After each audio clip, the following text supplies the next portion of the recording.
জনসমুদ্র জনসমুদ্রের রূপ নিচ্ছে রামপুরা ব্রিজ হইতে একদম নতুন বাজার পর্যন্ত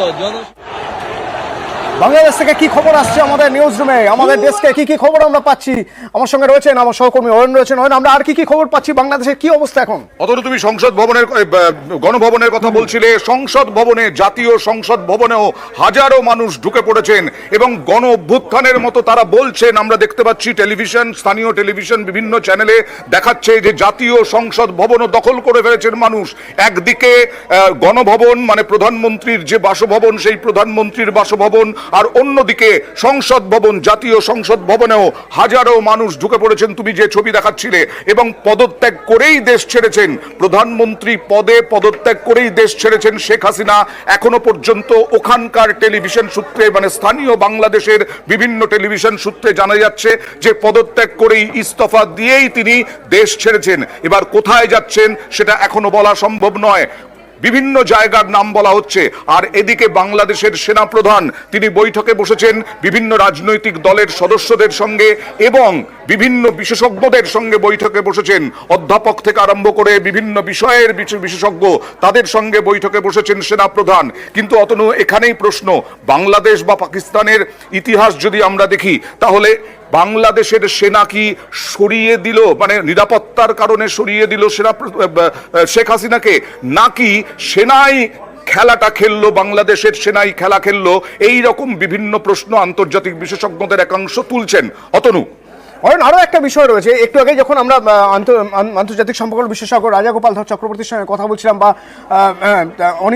অনেক বাবুর সঙ্গে যখন কথা বলছিলাম, একটু আগে আবির বাবুর সঙ্গে কথা বলছিলাম, কয়েকটা সম্ভাবনার জায়গায় উঠে আসছে যে জায়গাগুলো নিউজ রুম থেকে তুমিও শুনছিলে তখন, এবং তোমার কাছেও বেশ কিছু তথ্য রয়েছে যেগুলো তুমি যদি আমাদের সঙ্গে শেয়ার করো।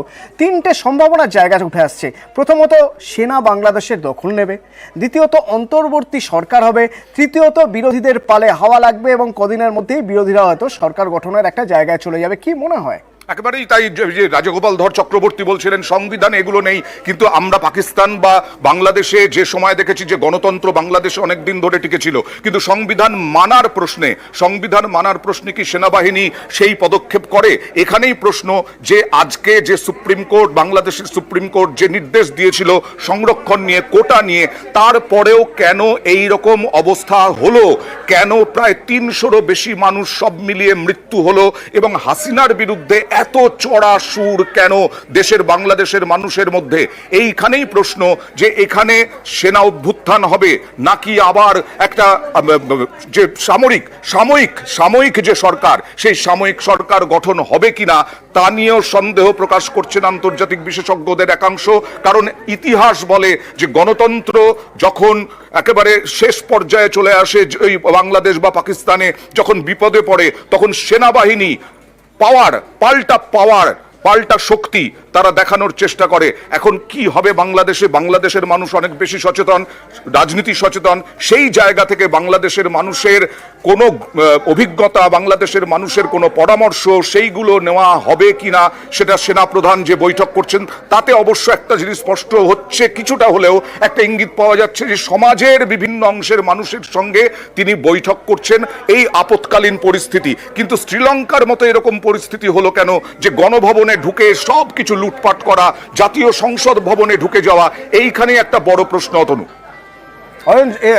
যদি তোমার কথা সূত্র ধরেই বলতে হয় যে যদি সেনা কিছুটা হলেও অ্যালাউ করে থাকে, সেনা যদি নিজেদের জন্যই কিছুটা জায়গা বা রাস্তা তৈরি করে থাকে, তাহলে ধরে নিতে হবে যে গণভবনে ঢোকার রাস্তাটাও সুগম করে দিয়েছে সেনাই আটকায়নি। কিন্তু তারও পাশাপাশি আরও একটা দিক রয়ে যাচ্ছে, তাহলে এই যে অন্তর্বর্তীকালীন সরকার যদি না করে সেনা নিজেদের দখলে নেয় দেশ, তাহলে সমস্যাটা আরো গভীরে চলে যাবে। কারণ আন্দোলনকারীরা প্রথমে কোটার জন্য আন্দোলন করছিলেন, সংরক্ষণে সুপ্রিম কোর্টের রায় কিন্তু তাদের পক্ষে গিয়েছে। তারপরে তারা আন্দোলন করলেন কেন না, তারা আন্দোলন করলেন যে তাদের যে ছাত্রদের মৃত্যু হয়েছে সেই মৃত্যুর তদন্ত করতে হবে, এবং সেই তদন্ত কারা করবে? হাসিনা সরকার নিরপেক্ষ তদন্ত করতে পারবে না। আরো ৭ দফা দাবি, সেই দাবি কারা মেটাবে? অন্তর্বর্তীকালীন সরকার মেটাবে। কিন্তু অন্তর্বর্তীকালীন সরকার যদি তৈরি না করা হয়, বা ধরেই নিলাম এর পিছনে বিরোধী রাজনৈতিক দলের মদত রয়েছে, তাদের যদি কোনো রকম সুযোগ সুবিধা না দেওয়া হয়, সেনা অভ্যুত্থান কি মানবে এই ছাত্ররা? একেবারেই, কারণ এখানে বিষয়টা হচ্ছে এখানে ছাত্ররা আছে কিনা সেটা নিয়েও তো প্রশ্ন উঠছে।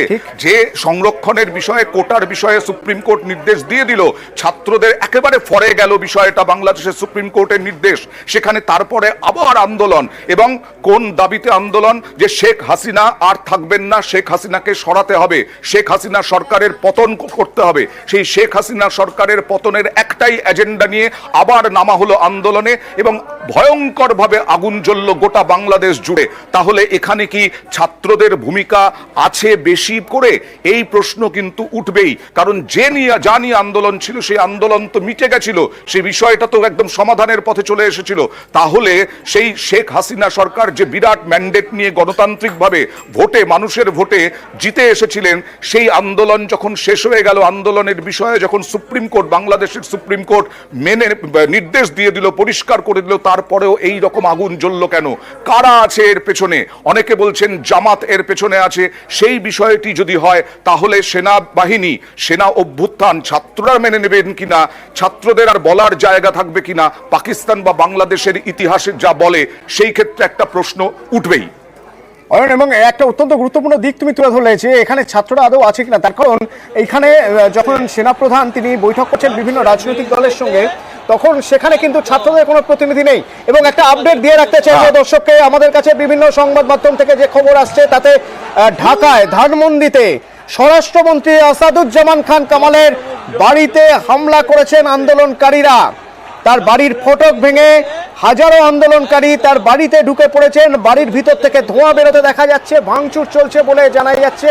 বিভিন্ন স্থানীয় সংবাদ মাধ্যম এরকম খবর দিচ্ছেন। সাংবাদিক সুমন ভট্টাচার্য আমার সঙ্গে ফোনে রয়েছে। নয়ন, চাইলে তুমিও প্রশ্ন করতে পারো। প্রথম প্রশ্ন, কয়েক মাস আগেই সুমনদা, তোমরা বাংলাদেশে গিয়েছিলে একটা প্রতিনিধি দল, কিন্তু হঠাৎ করে এরকম হওয়ার কেন হলো, এই বিষয়টা একটু জানতে চাইবো।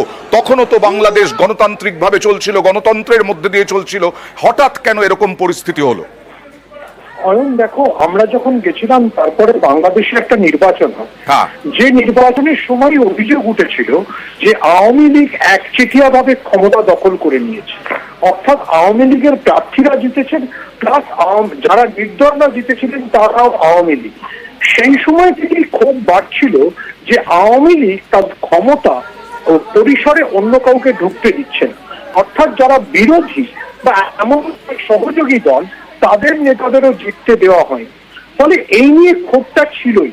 যেটা পরবর্তীকালে হয়, যখন এই কোটা নিয়ে আন্দোলন শুরু হয়, তখন যেটা আওয়ামী লীগ নেতৃত্ব বা শেখ হাসিনা প্রথমে বুঝে উঠতে পারেননি, যে এই আন্দোলনের পিছনে কতটা মানুষের জনরোষ রয়েছে বা বিরোধী রাজনৈতিক শক্তিগুলি কতটা রয়েছে। ফলে তারা প্রথমে যেটাকে উপেক্ষা করেন, পরবর্তীকালে দেখা যায় যে সেটাই একটা গণবিক্ষোভের চেহারা নিল। এবং আজকে তোমরা টেলিভিশনে যা দেখাচ্ছ বা আমরা যা দেখছি, সেটা কার্যত শ্রীলঙ্কায় রাজাপক্ষদের পতনের পর আমরা যা দেখেছিলাম সেই দৃশ্যই।